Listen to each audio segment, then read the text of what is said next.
Alright, good day mga idol. Sa video ito mga idol ay masasaksihan natin ngayon kung ano ang kinalabasan ng crossbreed ng aso na Maltese at Shih Tzu.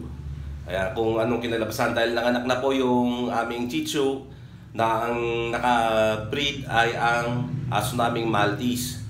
Kung anong magiging itsura ng mga puppies or mga tuta. Tara, tignan natin mga idol. Samahan niyo ako. Let's go! Check it out.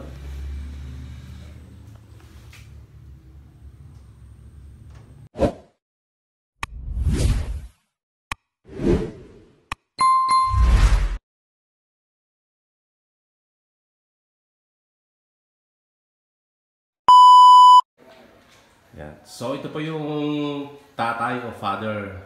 Isa po siyang Maltese. Yan. Siya po ang father ng mga puppies. Isa pong Maltese. Medyo malaki po siya compare sa Shih Tzu mga idol. Ayan po ang itsura ng ama ng mga tuta. Alright. Yan. So ito naman po yung ina or mother. Isa po siyang Shih Tzu mga idol. Yan, Shih Tzu po siya. Inahitan lang kasi para maayos sana yung pagdede ng mga tuta. Yan, masigla na po siya. Hindi na po mabigat ng kanyang siyan dahil siya po yung nanganak na. Ito po siya mga idol. Si Pepper. Alright. Yan, so ito naman po ang kanilang mga anak, mga idol. Yan. Yan po ang kinalabasan ng kanilang pag-iisang dibdib. Ayan. Crossbreed po ng Shih Tzu at Maltese. So, ang problema natin mga idol ay walang gatas yung ina, ayaw magpadede. So, comment section nyo naman kung paano gagawin. Ayan. Ayaw magpadede po nung ina dahil piniga po namin ng kanyang dede, wala pong lumalabas na gatas. So, ang paraan na ginawa namin mga idol ay yan, binilan namin sila ng chupon at gatas para sa mga tuta. Alright. Sana mabuhay sila at maging masigla mga idol. Ang gupit pa naman oh. Yun, yung kulay ay namana sa ina, yung dalawa, black and white. Ay, tatlo pala ang black and white at isang dark brown mga idol. Yan. Mas malakas ang DNA ng ina na Shih Tzu kaysa sa amang Maltese. Yan po sila mga idol. Kapapanganak pa lang po nila.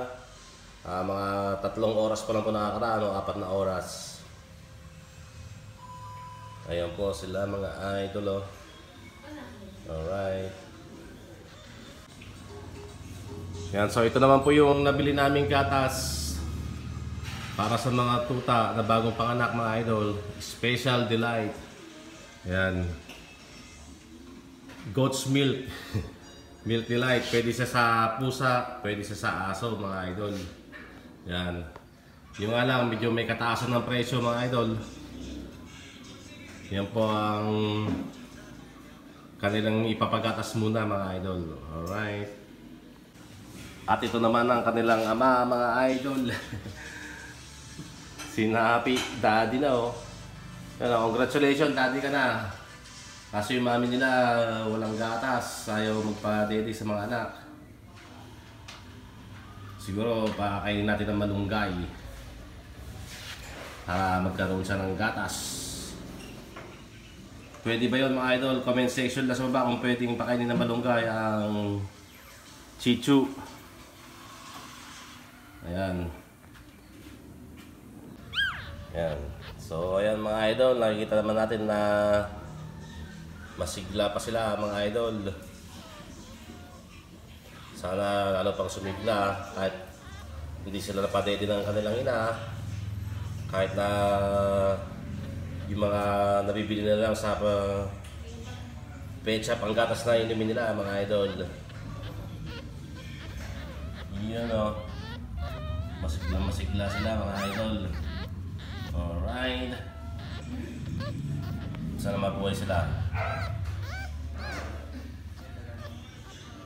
Yan mga idol. So hanggang dito na lang ang aking vlog mga idol. Thank you for watching. Salamat. At sana ay mabuhay ang mga tuta na ito mga idol.